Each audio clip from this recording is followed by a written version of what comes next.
Vamos a ver un caso. Hay dos aclaratorias que quiero hacer con respecto a este caso. Para la ablación de la fibrilación ventricular. Uno es que hay algunos casos donde ustedes no necesariamente necesitan el CBP. Les voy a mostrar dos ejemplos. Y hay otros casos donde sin el CBP no van a poder hacer nada. Entonces, esta es una mujer de 67 años, 3 semanas después de revascularización de puentes coronarios, tiene cardiomiopatía isquémica, fracción de eyección 25%, múltiples shocks secundarios a la fibrilación ventricular. Después de la hospitalización fue intubada y se le inició lidocaína intravenosa y amiodarona. La angiografía coronaria no mostró evidencia de oclusión de los puentes coronarios, así que no hay isquemia, a pesar de que tiene historia de cardiomiopatía isquémica, pero no hay isquemia activa en este momento. A pesar del tratamiento médico, continúa recibiendo entre 30 a 55 shocks externos para la fibrilación ventricular a diario. Y consultaron nuestro servicio de que apagáramos el desfibrilador y la dejáramos morir, pero cuando vimos esto, voy a mostrarle la siguiente también. Cuando vimos esto en nuestro departamento de electrofisiología dijimos, creemos que podemos hacer algo. ¿Qué ven ustedes acá? De manera consistente, y esto no es una excepción. Si ustedes analizan detalladamente, este es el mecanismo inicial usual de fibrilación ventricular de cualquier cardiomiopatía isquémica. Vemos aquí un CBP monomórfico que eventualmente desencadena en polimórfico. Esto no es raro. Voy a mostrarles un trabajo interesante, pero esto es algo que ya ha sido publicado por varios grupos. Nuestro grupo publicó el primer trabajo en el 2004, al mismo tiempo con el grupo de Burdeos. Y podemos ver aquí que el primer latido siempre tiene la misma característica monomórfica. Creo que lo vemos aquí. Podemos retroceder un poquito, por favor. Aquí pueden ver que el mismo CBP se presenta acá.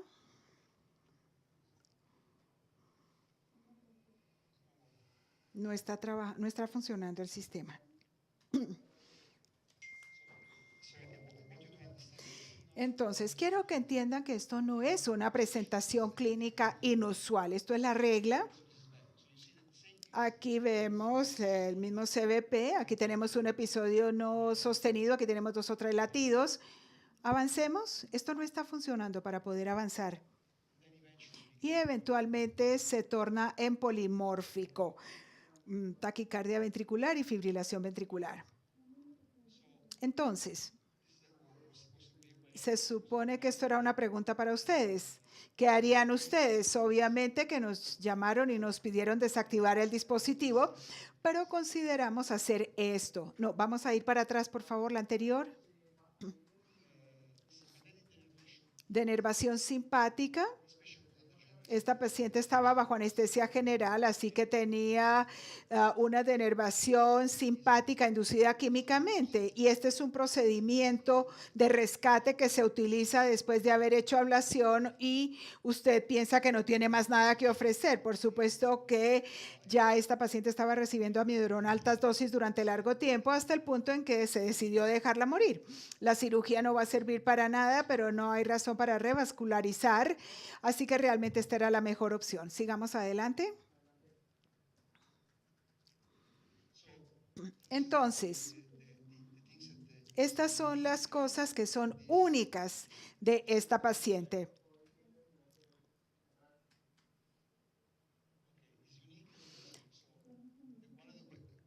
Una de las preguntas es si necesitamos el CBP para hacer la ablación de esta paciente o si podemos hacer una ablación basada en el substrato. Tenemos que mapear el sistema de Purkinje o no se puede hacer ablación.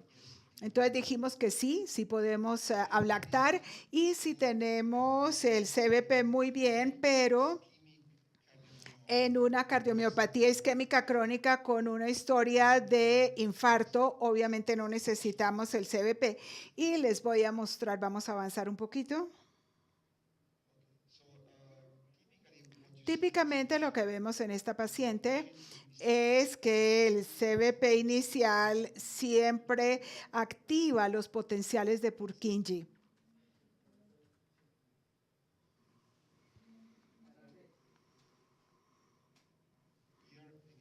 Aquí nuevamente, pasemos a la siguiente.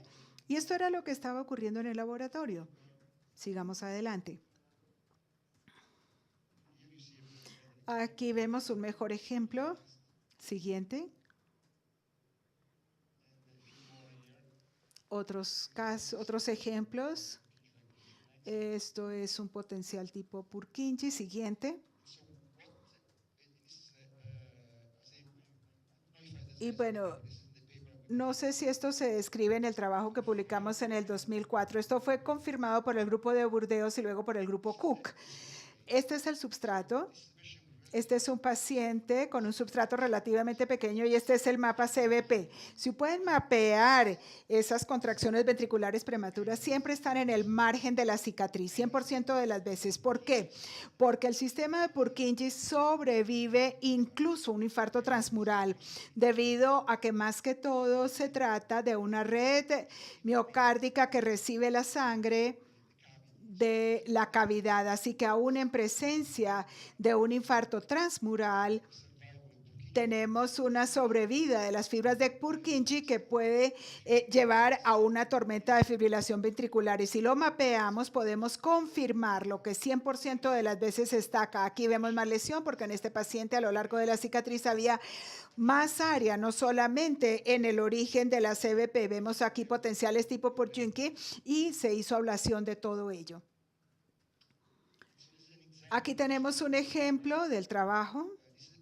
Este es un paciente con el VET. Aquí podemos ver CBP en la siguiente diapositiva. Aquí está el CBP y está en el margen de la cicatriz. Aquí tenemos otra diapositiva de otro caso. Nuevamente nos muestra el potencial de Purkinje del origen de CBP. Aquí tenemos diferentes sitios, donde quiera que estén, siempre está en el margen de la cicatriz, como lo vemos acá. Y nuevamente aquí tenemos otro ejemplo. Entonces, este es el trabajo inicial publicado por el grupo de Burdeos junto con otro centro. En este trabajo se incluyeron fundamentalmente pacientes sin substrato. Son personas que tienen una tormenta eléctrica, síndrome de LQ largo, fibrilación ventricular idiopática. En estos pacientes necesitamos el CBP, no hay otra opción. Sin el CBP no vamos a tener éxito. De manera que la mejor manera de llevar, el mejor momento de llevar a este paciente al laboratorio es justamente cuando tiene la tormenta. Una característica que vemos acá con el CBP, vemos el intervalo de acoplamiento entre la distancia entre la fibra de Purkinje y el QRS es variable. Aquí tenemos otro ejemplo donde vemos el CBP con diferente morfología, con los distintos intervalos entre Purkinje y la activación ventricular, pero todo proviene de la misma área. ¿Cómo es posible que esto suceda? Pasemos a la siguiente. Otro ejemplo, algunas veces tenemos las propiedades Purkinje escondidas. Este disparo no llega al ventrículo. Esto es lo que llamamos entonces el disparo escondido de Purkinje, porque solamente se registra cuando se aplica en el tejido. ¿Cuál es la razón de esta conducción variable? Bueno, la red Purkinje es una red sumamente compleja. El origen puede ser acá, pero el punto de salida puede estar en cualquier parte, aquí o acá, así que la morfología puede variar, incluso en el mismo lado de la activación. Estos son algunos de los trabajos. Este fue el que les mencioné. Esta es la cardiomiopatía isquémica en otro paciente. Hay una diversidad de grupos que están reportando estos resultados. El que les acabo de mostrar era de nuestro grupo. Siguiente. Entonces, en la miocardiopatía isquémica, este es otro trabajo que nosotros publicamos. el trabajo de fondo se remonta a 1973, incluso antes, donde en un modelo experimental demostraron efectivamente que el tejido de Purkinje puede sobrevivir un infarto transmural y de hecho es responsable de la tormenta de fibrilación ventricular incluso de manera aguda. Si pueden eliminar el sistema Purkinje del modelo, el modelo animal no desarrollará entonces la fibrilación ventricular. Esto fue desde el año 73, pero hay trabajos más recientes que demuestran el mismo concepto, que una vez que retiramos del modelo la red Purkinje, ya no se puede sostener la fibrilación ventricular. Así que tenemos evidencia, incluso en modelos en animales, de que el sistema Purkinje es el responsable en presencia de una cardiomiopatía isquémica y es responsable entonces de la tormenta de fibrilación ventricular.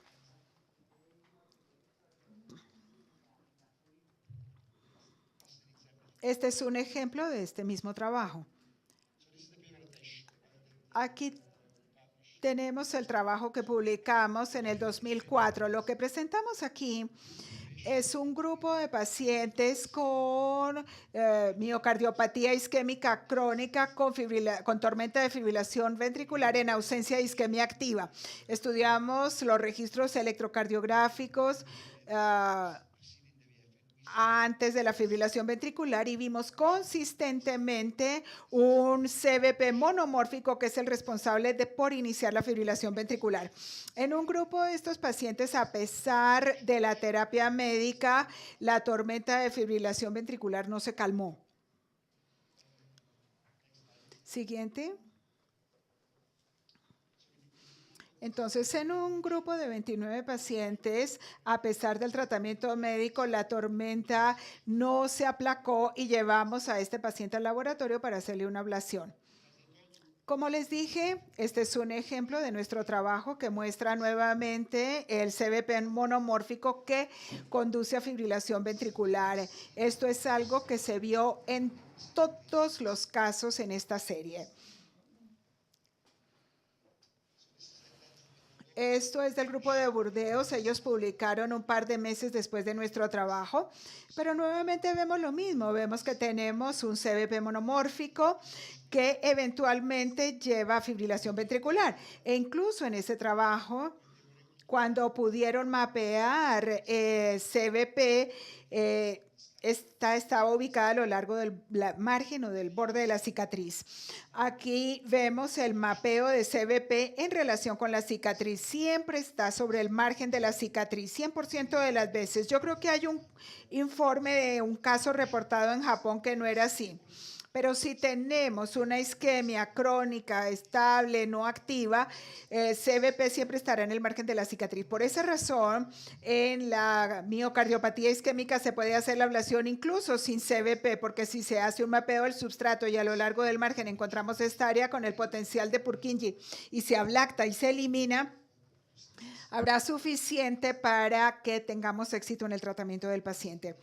Aquí tenemos otro ejemplo, siempre el potencial Purkinje con el CBP. Nuevamente, más ejemplos. Aún en el caso de infarto agudo del miocardio, este es un trabajo que nos da la misma observación, el potencial de Purkinje que precede la contracción ventricular prematura. Aquí tenemos otro ejemplo.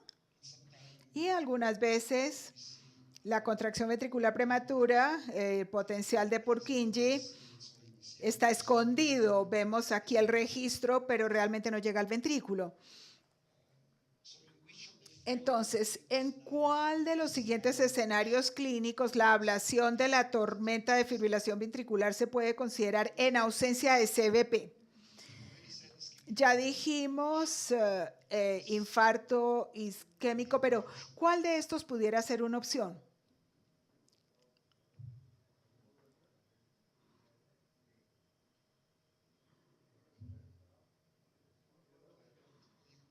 Ustedes pueden votar. Bueno, vamos a hacer la votación entonces.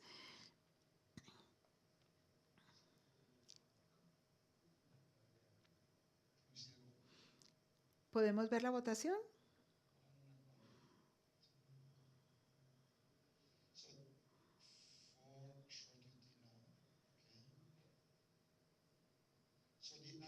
Entonces, la respuesta es...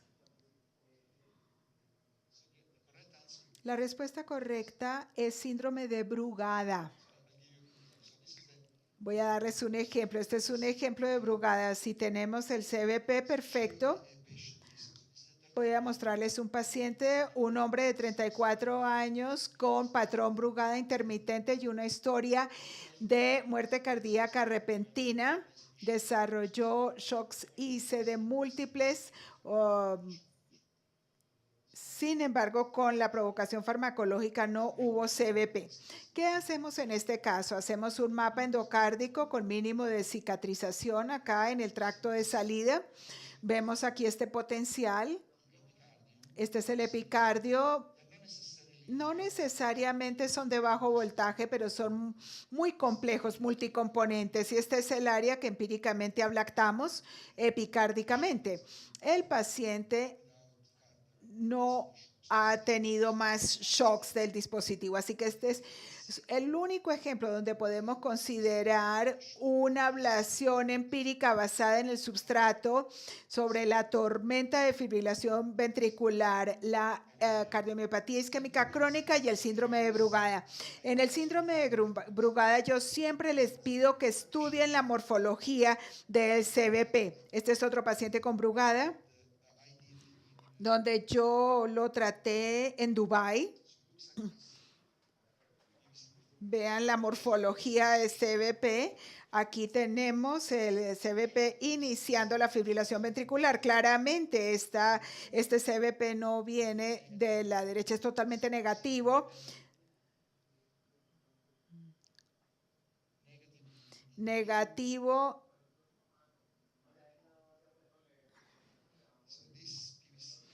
Entonces, este CBP proviene de la región apical media del ventrículo derecho. Voy a darles aquí otro ejemplo. Vean, es positivo en el cable 1, negativo en el 2, el 3, positivo en ABF y luego totalmente negativo en el cable precordial. Aquí tenemos el registro que hicimos aún en ausencia de CBP. Este es un paciente que tuvo empíricamente una ablación epicárdica por Brugada. Regresó con tormenta de fibrilación ventricular, pudimos ver el CBP, lo mapeamos y era totalmente diferente, no tenía nada que ver con el tracto de salida. Así que aunque en general con el Brugada podemos hacer esto, y esto es una opción en ausencia de CBP, pero si tienen CBP estudien la morfología, porque ocasionalmente la situación va a ser diferente. ¿Tienen alguna pregunta?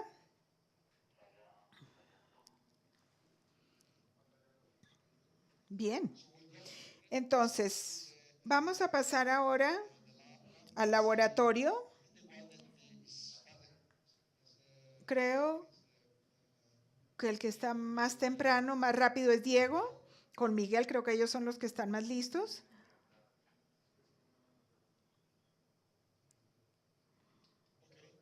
Bueno. Diego, ¿nos escuchas?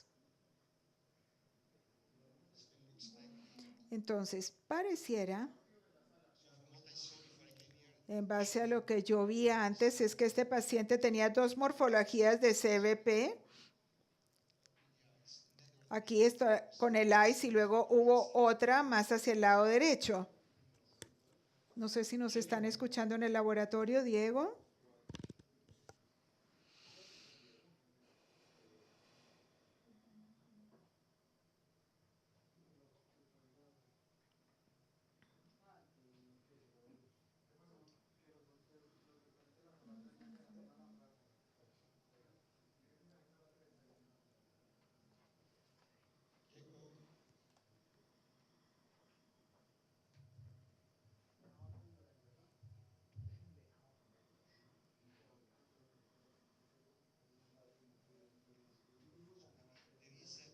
Quizás tengamos la posibilidad de hablar sobre ablación del substrato. ¿Estamos listos, Héctor, para esa presentación?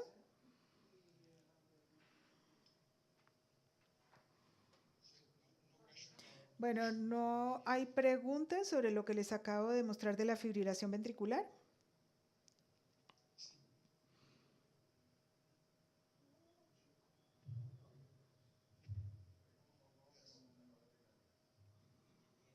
Cuando usted hace la ablación de VTs monomórficas en pacientes isquémicos, usted busca siempre, no, esto es típico de la tormenta de fibrilación ventricular cuando hay relación con Purkinje, cuando tenemos una taquicardia ventricular monomórfica. En este momento no podemos alejarnos de la inducción y el mapeo, hacemos más substrato y al final hacemos inducción para ver si hay alguna otra cosa.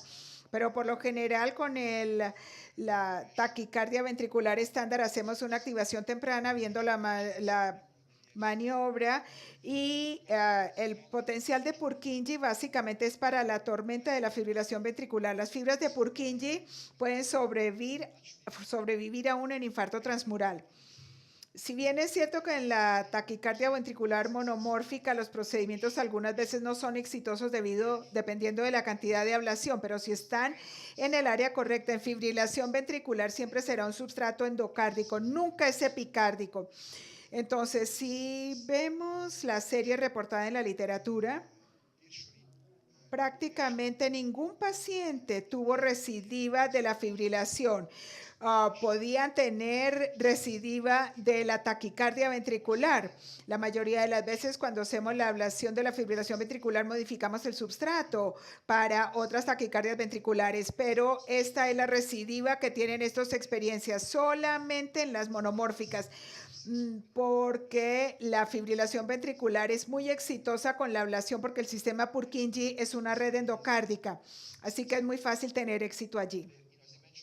Y como mencioné anteriormente, se pueden concentrar en el margen de la cicatriz. Es exclusivamente para la fibrilación ventricular y no tanto para la taquicardia ventricular monomórfica. Hay algunos casos, aunque podemos ver que algunas veces si tenemos una taquicardia ventricular monomórfica con donde tenemos que buscar los potenciales, eso es más importante en la tormenta de la fibrilación ventricular.